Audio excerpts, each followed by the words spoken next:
Faut-il avoir peur de l'inconscient? Dans les contes, l'inconscient est représenté tel un royaume ensorcelé. Faut-il en avoir peur?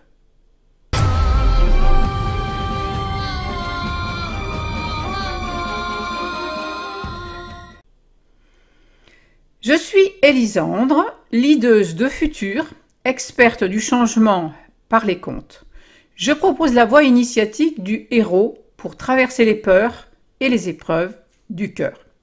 J'accompagne à transmuter les obstacles et blessures émotionnelles et affectives pour accomplir tes rêves. Si tu souhaites faire de ta vie un conte de fées, alors abonne-toi si ce n'est pas encore fait. Sans oublier bien sûr d'activer la cloche pour être averti des nouvelles vidéos en priorité. Faut-il avoir peur du royaume de l'inconscient?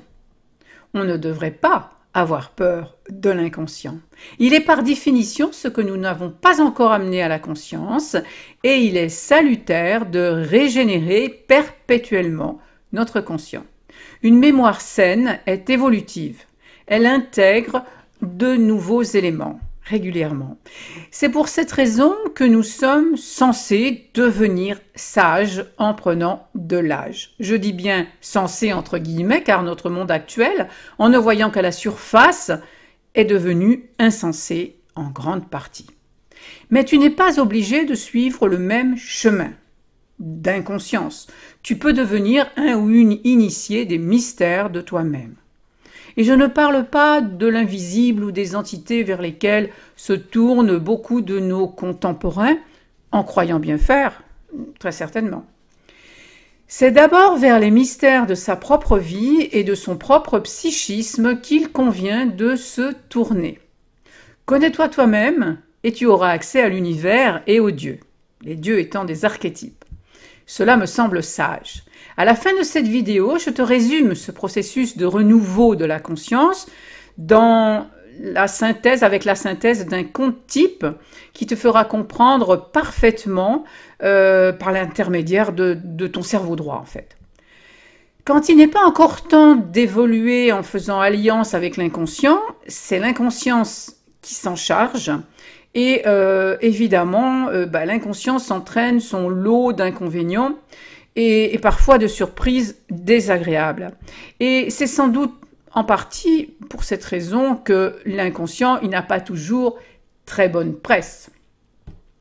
Il est préférable donc de collaborer avec lui pour se réaliser pleinement, entièrement.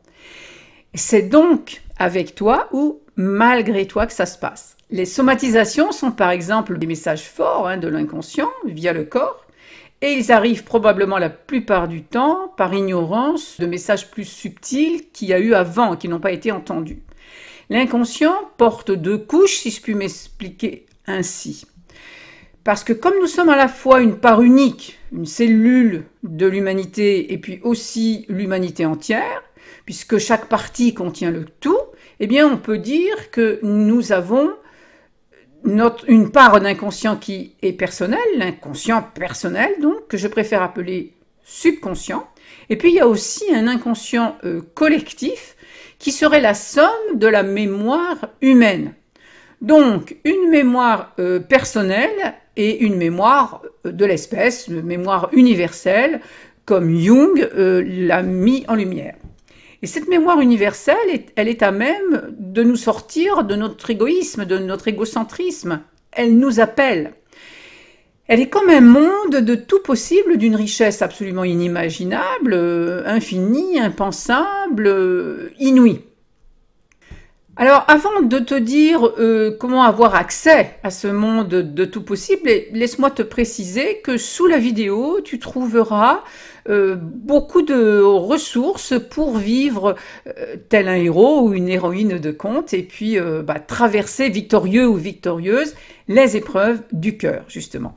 Alors, tu trouves notamment mon coffret offert 3 secrets pour vivre la magie des contes. Voilà, il y a un lien sous la vidéo et il y a beaucoup d'autres surprises, donc je te conseille d'y aller voir.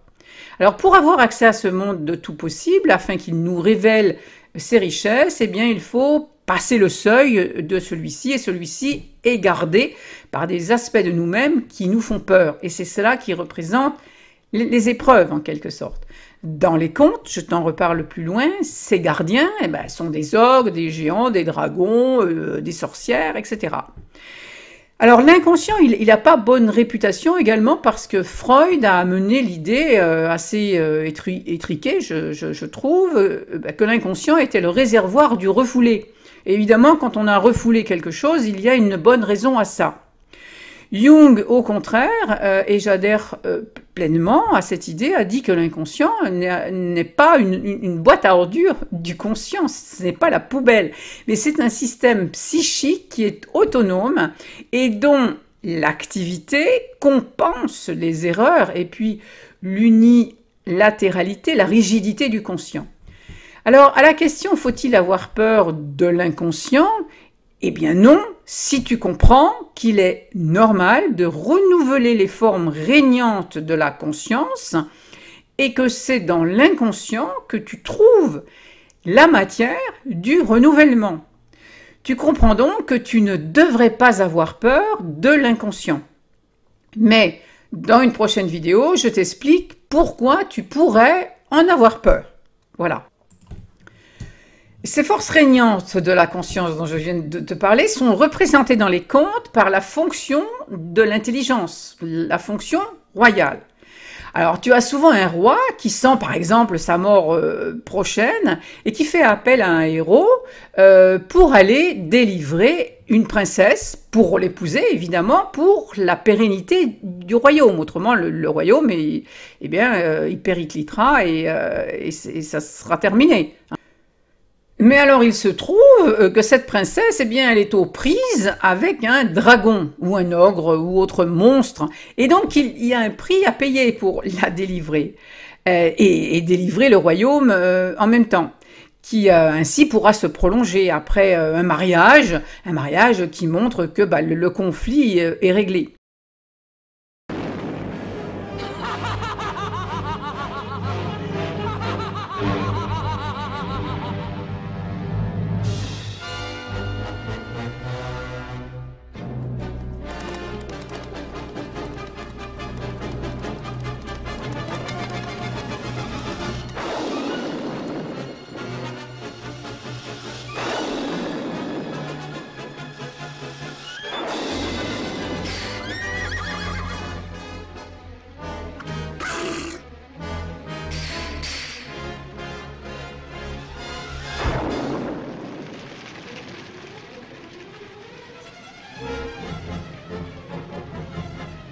Montez par ici!